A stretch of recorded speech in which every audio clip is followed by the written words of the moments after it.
Welcome back everyone to Manor Lords and welcome to a special build. Today we are trying to achieve a full circle city. Here's a little glimpse at what you can expect from the end result, but let's do that strategically. At the beginning, and don't worry, this is just a bit of a speed build with UI. Afterwards it's going to be a very nice time lapse.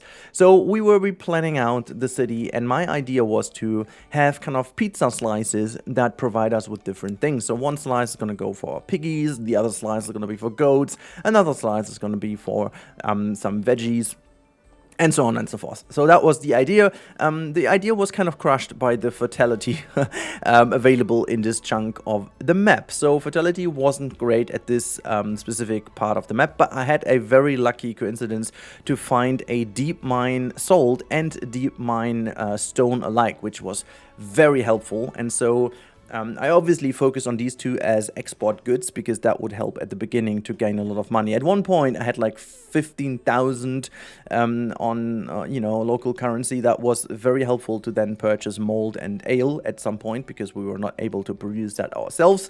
And so you can see the city is growing. To your top right, you can see, or actually middle right, if you will, this is where all the pig I won't say pig farms, but obviously this is like the animal pens in there. And I was then going for the update. There's, whenever you reach a certain level, you can go for an update of your certain tile of the map. And I went for the update of the small holding because apparently I needed to produce quite a bit more opposed to fatality ratings being good. I needed to have some other food source income. And as we had a deep mine and salt, I knew I could go for sausages at some point, which is exactly what I did. And this turned out to be a key moment for winning in this area. I went for obviously no AI animus in this playthrough, but still I used the normal kind of starting conditions, and it turned out to be a very good start. And honestly, I didn't expect this. It still takes a lot of time, but I was very early on getting into the 80% approval rating,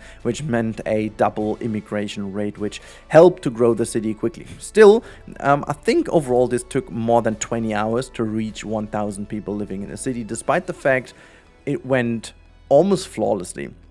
I had almost no setbacks. At one time, I ran out of fuel, which was down to the fact that I forgot to reinstate my foresters, and all of a sudden the forests were gone where all my kind of woodcutters were living, and then this turned into a bit of a problem. But you can solve that rather quickly by putting new woodcutters down. You can see there is this a little bit of chunk in the middle. This is where my woodcutters were in, and as long as the foresters were reforesting this area, there was really no big deal. And I had some, the bigger the city got, I had two other locations where the woodcutters could go in, logging camps alike, and I knew that the more I went and cut down the forest, which was needed to grow the city, a little bit of the effect on the small holdings were gone. So I needed to build more and more pig small holdings. The same went for goats. And in the middle between the pigs and the goats, I had the kind of facility alley, if you will, and by that I mean all buildings with a small workshop to it, which could then be turned into either a shoemaker or whatever, or like a bakery, or like a butcher, which I needed later on as well. So that was where all the people were doing the facility work, and it turned out to be working pretty efficiently. I was really happy with the way how the growth also fueled the amount of local production I could go for. And at some point I even went into production of war kind of stuff, weapons and so on, because you can sell those things as well kind of nicely. So we did some we did some shields and some war bows. Just to be honest, everything I could do over here without iron was a thing, simply because I had a lot of wood. I did all the reforestation to keep the wood, at the same time making sure that I can sell these things.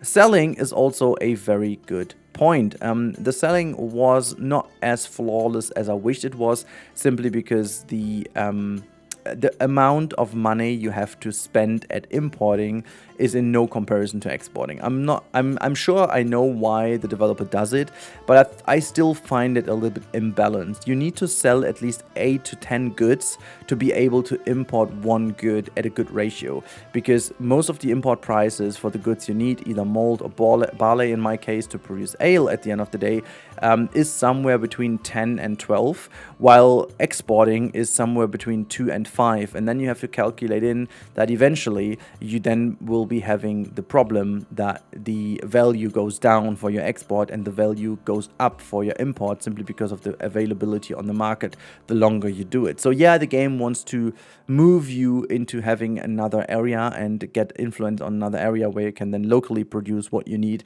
and send this over. But still, even in the medieval times, there was a dependency on trade anyways, and so I would have wished just simply that this was going to be a little bit more balanced in the future. I hope it is. I still want it to be punishing, and the harder you go and play, it's fine to have it more punishing. So I'd rather see some harder achievements to sell less goods opposed to having this imbalance in the prices, but that's just a minor thing. Now, speaking of which, finally I made it then to the 3rd level. Was a bit of a harder one because I also needed to import clay, just too little clay to have all the roof tiles available, but you can see how quickly we turned especially our pig alley into level 3 buildings just before the next update, which is going to introduce another level. So this would be technically level 4 then in the future, and I skipped level 3, but obviously level 3 is not available yet. But in the future there's going to be a level 3 located between 2 and 3 at the moment, and 4 is going to be the new 3, if you will. So the requirements stay the same for 4, but there is another one with medium requirements in the middle. So you can see at some point the city then branched out dramatically. I wanted to go to the other side of the river to have an option to have some more farms and fields. So up until this point, I was rather happy with the way how the city shaped out. The only thing that annoyed me a little bit was all the fields in between. Honestly, I just followed the fatality, and at some point I just decided to get rid of some fields to create more living space for more people, for more immigrants, because I wanted to branch out a little bit more and make the city look a bit more dense towards the center. And it was starting to get a bit more busy, which was nice. I think at this point we are like at around about 700 people, so I kind of created yet another big living chunk. To your bottom of the screen right now, you can see it. This is then where a lot of people immigrated to, and we could have another kind of orchards and stuff, because we were running out of fruits in a while, and so I planned this ahead to be able to have more fruits. But turning these things into small holdings was really a big deal. I can only recommend, if you don't have good fertility, plan in to go for that upgrade. It is super powerful to have a lot of local produced fruits and veggies and stuff, and also pigs that can then be turned into sausages. And same goes for goats and hides. That is definitely something very helpful. But last but not least, I also opted for making sure that we are going for a castle. I planned initially to round the whole city with a wall, but apparently that's not working with the city planner or castle planner at the moment. So I went for just one marketplace with a nice little wall around it. So that's being it. Now let's turn into the actual file to show you that I wasn't lying, and we are over 1,000 inhabitants. Right, so here we are in the file. We can zoom in all the way into our circled city, and as said in the time lapse already, this is pretty much it. I'm just gonna reveal the UI so you can see proof that we are over 1,050 people. We're actually 1,077 already. Migration is down to 1 per month, because obviously, or per circle, but the problem is because we don't have access to beverage anymore, simply because I'm running out of mold. This is what I said earlier, because of the way the different prices behave over time. I don't make enough regional wealth to keep trading. At the moment it's okay, because I stopped importing for a brief moment, and then I changed to barley, as you can tell. Wait, hold on, over here you should be able to, wait, hold on, where we are. You can see barley is 162 and 1 mold, 2 mold. So I hopefully get up in mold. I've got some mold houses down here, which should now start producing some more mold for us. And then our breweries that we have already over here. Oh, there's a tailor shop, bakery, butcher shop. Where are the breweries though?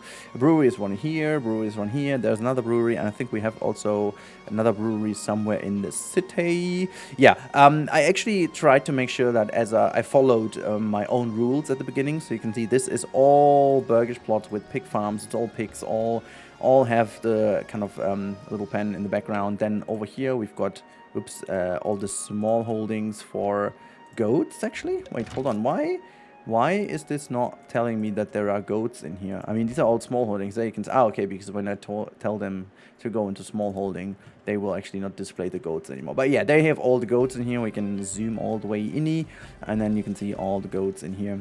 It's kind of cool when you navigate through the city, by the way. It's kind of cool to see all of that, you know. Sometimes you can sneak in all these gardens and then go from one garden into the other, and then it's almost like a little maze, which is kind of fun. I wish we could jump at some point. Some walls are, for some odd reasons, invisible. Some others aren't, and I want to pet that dog.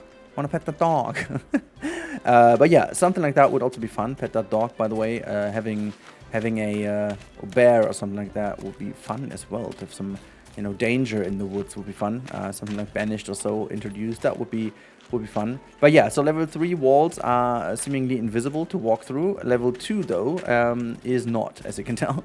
But oh god, this game, it just still gives me all these vibes because of the graphics and how good that looks, you know. Coming down here to the river, you can see the river line here, and then in the background you can see there is another marketplace. Let's zoom out because it's not about joining our village. I may actually do a little walk, maybe just a video about the walk. That's all I do, a full video just walking my town.